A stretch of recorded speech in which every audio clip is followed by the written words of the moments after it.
आज मैं सुनाने वाली हूँ लालची औरत की कहानी। एक बार की बात है, एक छोटे से शहर में एक परिवार रहता था जिसमें रमेश और उसकी माँ बेहद खुशी से जीवन व्यतीत कर रहे थे। रमेश ऑटो चलाता था और उससे जो भी आमदनी होती थी माँ बेटा खुशी खुशी उससे गुजारा करते थे। एक दिन उसकी मौसी रमेश के घर आई। उसने रमेश की माँ से रमेश की शादी के बारे में बात की, जिससे सुनकर माँ बहुत खुश हो गई। अब रमेश के लिए एक अच्छी लड़की की तलाश शुरू होती है। कुछ ही दिनों में रमेश की मौसी को रूपा नाम की एक लड़की मिली, जो देखने में बेहद खूबसूरत थी। रमेश को भी रूपा बहुत पसंद आई और दोनों ने शादी कर ली। शादी के बाद कुछ दिन बेहद खुशी से बीते, लेकिन रमेश और उसकी माँ को रूपा के बारे में यह नहीं पता था कि रूपा कितनी लालची लड़की है। रूपा ने शादी के कुछ दिन बाद ही अपने रंग दिखाना शुरू कर दिया।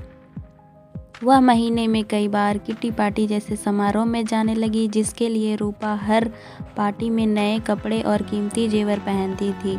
जब रूपा के नए गहने और कपड़े खत्म हो जाते थे, तब रूपा अपने पति की कमाई से नए कपड़े और गहने खरीद लेती थी, जिससे रमेश के घर में झगड़ा शुरू हो गया था। कई बार ऐसा होता कि महीने का राशन लाने के लिए जो भी पैसे होते थे, उन पैसों से रूपा अपने लिए कपड़े और गहने खरीद लेती थी।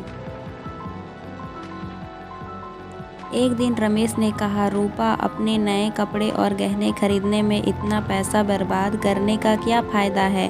आपको सोचना चाहिए कि आपके पति की इतनी कमाई नहीं है कि आप एक महीने में 10 बार किटी पार्टी में जाने के लिए नए नए आभूषण खरीद कर खर्च कर सके।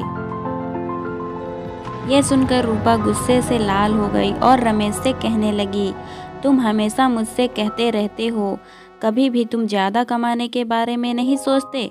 यदि तुम ज़्यादा ऑटो रिक्शा चलाते तो ज़्यादा कमाई होती और आज मैं आराम से नए नए कपड़े पहन सकती थी। यह कहकर रूपा अपने सास के पास जाती है और कहती है, माँ जी, जो गहने आपके पास हैं मुझे दे दो, मैं इसे पहनकर पार्टी में जाऊंगी। रमेश की माँ ने पूरी बात सुनने के बाद कहा कि पुराने ज़माने में सभी बहुएं अपनी जेवर सास को दे देती थी, लेकिन तुम मुझसे गहने मांग रही हो। रूपा ने कहा, तुम गहनों का क्या करोगी, मुझे दे दो। अंत में रमेश की माँ ने भी अपने सारे गहने रूपा को दे दिए और रूपा उन गहनों को पहनकर किटी पार्टी में चली गई। इधर रूपा के जाने के कुछ देर बाद ही घर में रमेश की मौसी आ गई। उसने रमेश की माँ से रूपा के बारे में पूछा तो माँ ने रूपा के बारे में सारी बातें बताईं। ये सुनकर मौसी ने रूपा को सबक सिखाने की सोची। रूपा की सास भी इस खेल में शामिल हो गई।